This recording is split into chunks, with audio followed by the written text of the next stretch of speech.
Ah ben alors énorme, bravo. Bravo. Il a tapé.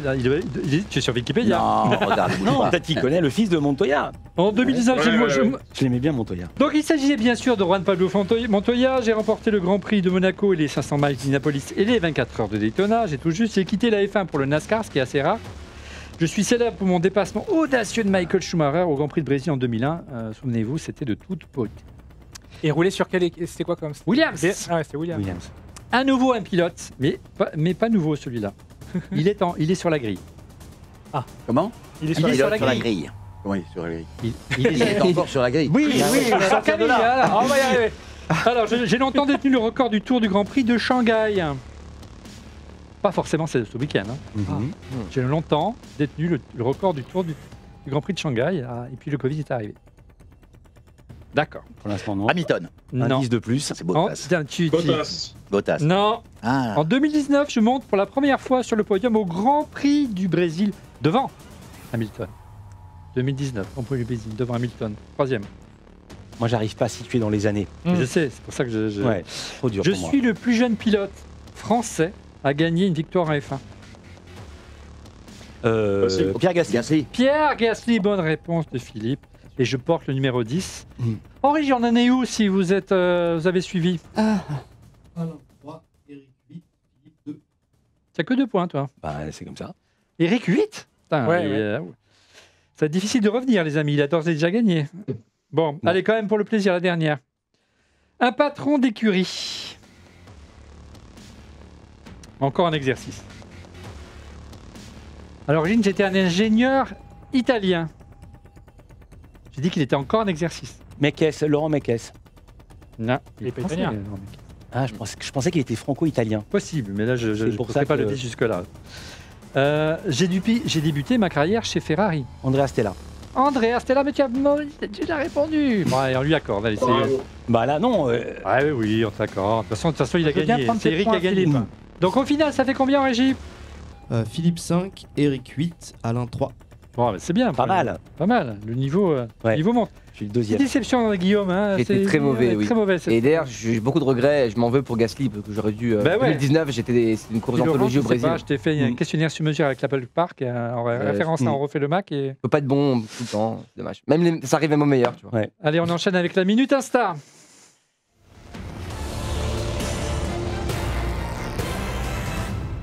La Minute Insta, ce sont des instantanés F1 vus sur les réseaux sociaux, à commencer par le doyen des pilotes Fernando Alonso et son annonce sur Insta et TikTok de sa prolongation, ce qui a conduit à quelques détournements. Regardez.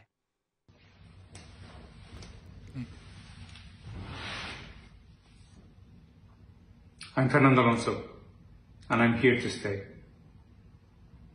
Et je crois qu'il va pouvoir tenir jusqu'à 60 ans. Hein. Beaucoup Ouais. commenté également les premiers essais de Kimi Antonelli dans une Mercedes au Red Bull Ring en Autriche à bord de la W12. Regardez, avec ces quelques images volées sur le compte Instagram du pilote italien. On parlait, Eric, tout à l'heure, on ne prépare pas l'avenir chez Mercedes.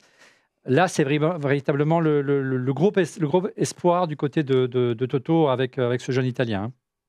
Bien sûr, c'est vraiment un pilote qui a tout, le charisme, le talent, qui évidemment a encore beaucoup de choses à prouver, mais qui a déjà gagné des championnats. Donc là, il le prépare et en même temps, ils suivent de très près la F2. Donc ça, c'est sûrement un des potentiels pilotes pour remplacer Lewis l'année prochaine. Ouais, on l'annonce comme le nouveau Max Verstappen. Regardez, surprise, Mercedes aperçu en tête d'un Grand Prix. Laurent, regarde, c'est de toute beauté. Comme quoi, c'est possible. Hein, Bah oui. Ah, mais non, c'est la safety car. Oh là là, monsieur. Je te l'avais fait 2 fois. Et le meilleur pour la fin, la réaction de Stroll après son accrochage avec Ricardo. Regardez, c'est en vidéo et c'est sur TikTok. Je vais me faire niquer par maman, alors ma maman va me niquer. À chaque fois, je fais des conneries, j'en ai marre. Voilà, et c'est sûr que c'est pas papa qui va l'engueuler cette fois-ci. On termine avec les pronos du Grand Prix de Miami.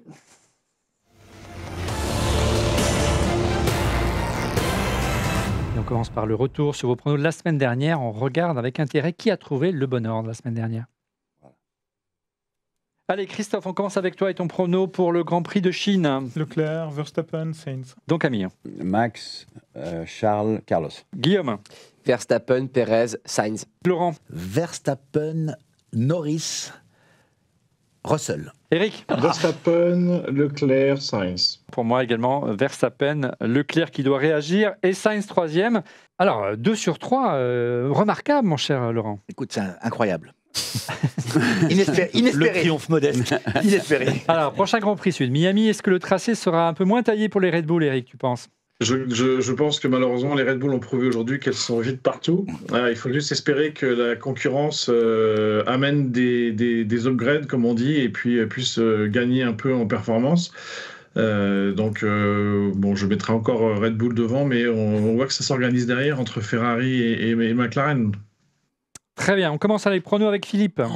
Philippe. Moi, je vois les 2 Red Bull devant et les premiers points d'Alpine. Alors, et tu veux des noms de pilotes. Verstappen, Perez et allez, Charles Leclerc. Verstappen, Perez et Charles Leclerc. Donc, Ami, votre pronostic cette semaine ? Ce sera le même. Voilà. Le même Verstappen, Perez, Leclerc. Verstappen, Perez, Leclerc. Pepone. Carlos, Max, Charles. Carlos ? Oui. Ok, bon. Non, mais. On dit ça, il n'y a que lui qui a réussi à battre Max jusqu'à présent. Ça fait 2 ans que c'est comme ça. Guillaume. Verstappen, Perez et Sainz, encore une fois. Okay. Et je pense aussi qu'Alpine pourrait marquer ses premiers points. Je l'espère de tout cœur, en tout cas. Laurent. Verstappen, Norris, Charles. Eric. J'aurais bien fait la même chose que Laurent, moi, oui. Verstappen, Norris et Charles.